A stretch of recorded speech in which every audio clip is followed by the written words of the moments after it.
আরে হারামজাদা, তুই ক্ষমতায় আসিস 30 দিন, তুই 90 দিনের কি বিচার করবি বেটা? ফাজলামি করো। 90 দিনের কথা বলে আগামী 30 কার্য দিবসের মধ্যে দ্রুত বিচারিক ট্রাইব্যুনালের মধ্য দিয়ে আন্তর্জাতিক গোয়েন্দা সংস্থার যারা পেশাদারী এবং নির্ভরযোগ্য তাদের মধ্য দিয়ে শরীফ ওসমান হাদির খুনের সাথে যারা জড়িত রয়েছে তাদেরকে গ্রেফতার করে আগামী 30 কার্য দিবসের মধ্যে বিচার নিশ্চিত করতে হবে। কোনো হাঙ্কি পাঙ্কি চলবে না। প্রিয় ভাইয়েরা, আমরা বলেছি, আমাদেরকে এখনো বিভিন্ন মাধ্যম থেকে জানানো হয় যে শহীদ ওসমান হাদিকে যারা হত্যা করেছে তারা এই দেশেই রয়েছে।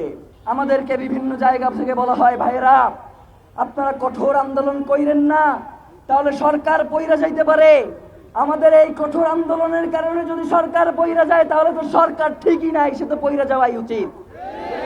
সরকারের যদি এই সামান্য আমাদের এই বক্তব্যই যদি সহ্য না হয়, তারা যদি এই ছোট্ট অল্প পরিসরের মানুষগুলোকেই মনে করে তারা হুমকি, যেই মানুষগুলো বাংলাদেশের স্বাধীনতা সার্বভৌমত্বকে টিকিয়ে রাখতে চায় তাদেরকে যদি তারা হুমকি মনে করে, তাহলে আমরা মনে করছি যারা এখন সরকারে রয়েছে তারা বাংলাদেশের স্বাধীনতা সার্বভৌমত্বের শত্রু, তারা বাংলাদেশের ইনসাফ কায়েমের শত্রু, তারা বাংলাদেশের স্থিতিশীলতার শত্রু। সুতরাং আমরা ইনকিলাব মঞ্চ আপনাদেরকে জানিয়ে দিতে চাই, আমরা গতকালকে আপনাদের মাধ্যমে 3 দফা ঘোষণা করেছি। এখন পর্যন্ত আমাদের কাছে এর কোনো সুনির্দিষ্ট ব্যাখ্যা এসে উপস্থিত হয় নাই। আমাদেরকে বলা হচ্ছে যে 25 তারিখে তো সকলে জনাব তারেক রহমান দেশে আসবেন, তার জন্য জনগণ উতলা হয়ে থাকবেন।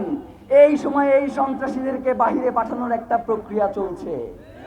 আমরা বাংলাদেশের জনগণকে সাথে নিয়ে বলতে চাই, জনাব তারেক রহমান আসবেন, এর জন্য আমরা ইনকিলাব মঞ্চ 25 তারিখে কোনো প্রোগ্রাম রাখি নাই।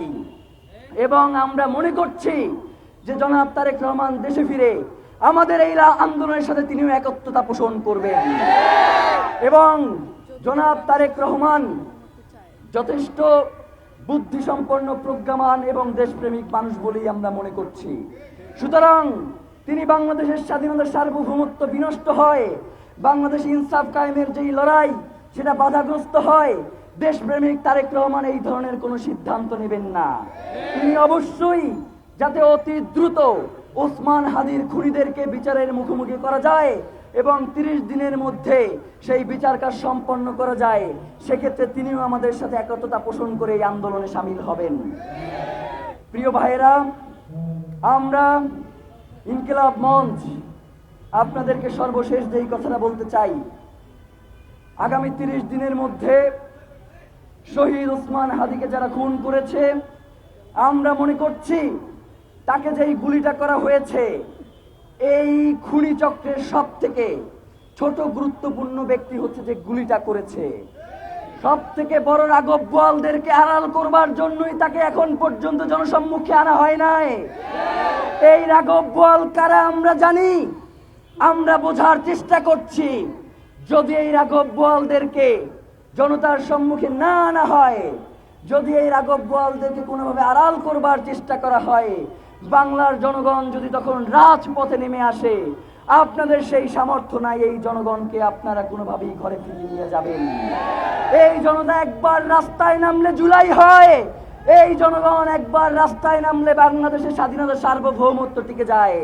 সুতরাং যারা স্বাধীনতা সার্বভৌমত্বকে বিনষ্ট করতে চান, আপনাদেরকে আমরা হুঁশিয়ারি করে বলতে চাই, বাংলার জনগণ আমাদের শুধু অপেক্ষায় রয়েছে যে আমরা কি কর্মসূচি ঘোষণা করব।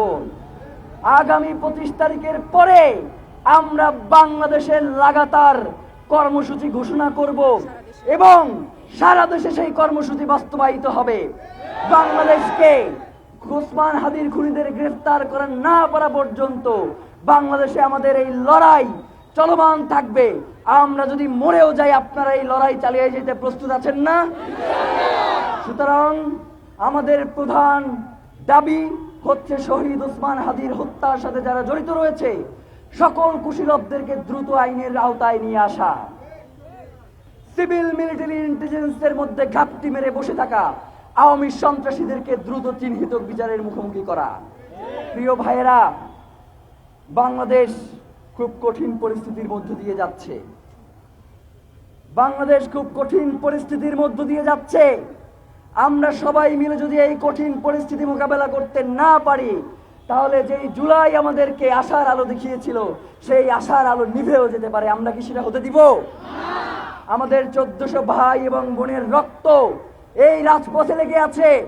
এই রাজপথে আমাদের দেশপ্রেমিক সেনা অফিসারদের রক্ত লেগে আছে।